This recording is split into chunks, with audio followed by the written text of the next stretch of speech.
Super. Well, welcome to episode 13 of Milwauking. I am Chris Mullenbach, joined by Azure Hevesy, and our guest today, Mark Clements, the artistic director for the Milwaukee Repertory Theater. Thanks for taking the time and doing this with us. Sure, yeah. Really appreciate it. My favorite realtor. My favorite realtor, thank you. So to get us started here, we'll talk a little bit about kind of your background and Chris, with Chris here, but what brought you to Milwaukee? Just tell us a little bit about where you're from originally and maybe how long you've been in Milwaukee. Yeah, from England originally, and I came to Milwaukee to interview for the artistic director job here in 2009. I was appointed in that later that year, started officially 2010, and been based happily in the city for this is my 10th season. So yeah, here we are, year 10. I know. Congrats. Thanks. Awesome. Yeah. What's the one thing that you'd like everybody to know about the Rep? Well, we produce more theatre events and live performance art events than any other arts organisation in the city, like by a country mile. So we've got a lot of great art for the city outside, the ballet, the opera, the MSR. But I mean, we do 700 performances nearly every year. We operate over 3 of our own performance spaces, Quadracci Powerhouse, which we're in now, Stemke Studio, which is across the way, which is about 250 seats, and then the Stackner Cabaret, which is about 170 seats. So we have that, and then of course we do the long tradition of Christmas Carol in the Pabst Theatre every year. I was telling Chris, I can't wait to see that. Yeah, it's more of a tradition, family tradition. It's a beautiful production, and it snows in the theatre on you. Yeah, so Awesome. yeah, you're in it, in the snow, outside and inside, Right. probably at that time. Yeah.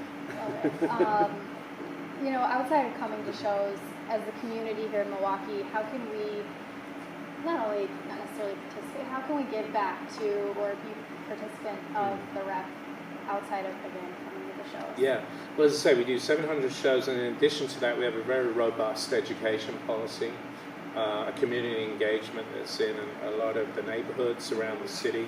So we've become way more than just a place where you buy a ticket to see a show. There's a lot of education and participation around the art and the events, and the way that the theatres are leading not-for-profit, both not just in the city but in the country. One of the top probably 15 to 20 theatres of this scale in the country. We have a huge impact on the community and have gear our programming to align with that. We try and tap into the issues of the day, where I think the theatre is a great way of being able to not be in this very polarized society that we're living in right now, as a way of trying to facilitate plays that evoke conversation about difficult topics sometimes, but hopefully in an entertaining and non-didactic way. And so that's a big part of it. So there's many ways to participate. Obviously, as a subscriber, I mean, I feel like most things, use it or lose it. A lot of people go, "Oh, I love the Rep. When did you last come?" Well, probably not for a couple of years. Well, it's like that restaurant that closes. Not that we're in any danger of closing, but it's like that restaurant that everybody loves. And when did you last go to it? Oh, a year ago. Well, wait, if you went once a month, it'd probably still be open. So I think, you have to use the facility and not just take it for granted that it's there. I think that's the important thing that we as citizens can do about the things that we value and love in the city. What is your favorite thing about working in theater? Well, for me, it's I was born into it. My parents were actors and then became producers. I've actually, ironically, spent a lot of my life trying to get away from it, but kind of gave up after a while. I'm just like, no, I'm very. I feel I'm very fortunate to be involved in it. I like the people that surround us. I like the people that we serve. I love the fact that we can have a footprint on the city just beyond entertaining people, but in being an educator and an inspiration. being a leader in terms of leading on certain issues that we feel strongly about. I think it's a great privilege, and it's this, doing it at the very highest level and in one of the leadership positions in the company is a huge privilege, and one that's not lost on me every day. So I feel very fortunate. So West Side Story, the production is on now. Yeah, you're right. We're here. Yeah. Tell us a little bit about, sheer numbers of people that it takes to get a production like that off the ground. Yeah. Just because we see the final product, but everything that goes into it from, beginning, from auditions all the way through. Tell us a little bit about just the team size that it takes to put that kind of production together. Yeah, well, this is a big cast. Obviously, there's 33 people in the cast, and the musicians that live behind there. And then you have, as you rightly point out, a whole army of people, both on the production side, who are servicing the production, the stage management, the lighting, the sound, the crew. So there's a small army of people every night just making it happen and pulling all the component parts together. And then, of course, you've got a whole army of people selling tickets, the marketing, the development.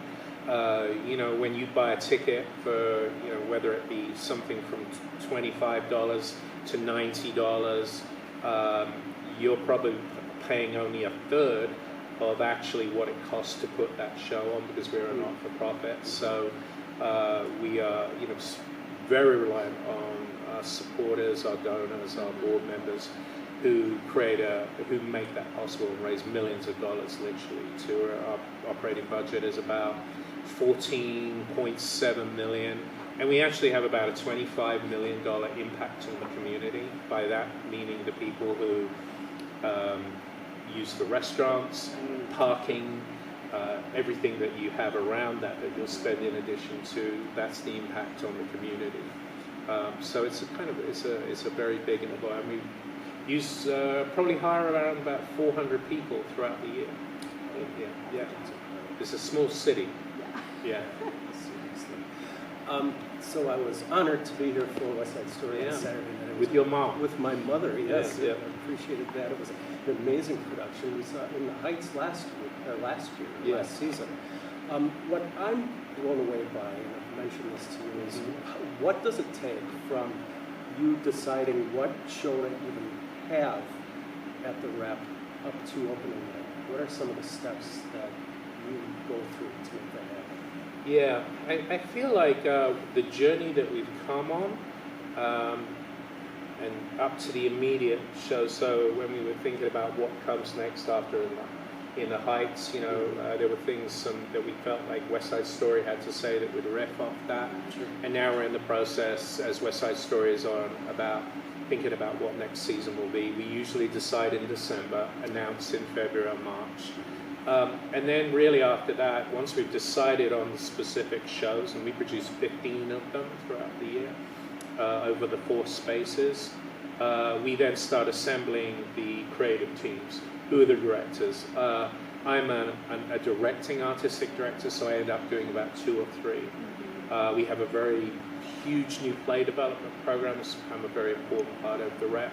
So we make sure that we try to produce a new piece in each of our performance spaces, so our audiences get to see the plays of the future, and often the plays that we've started here are being exported out.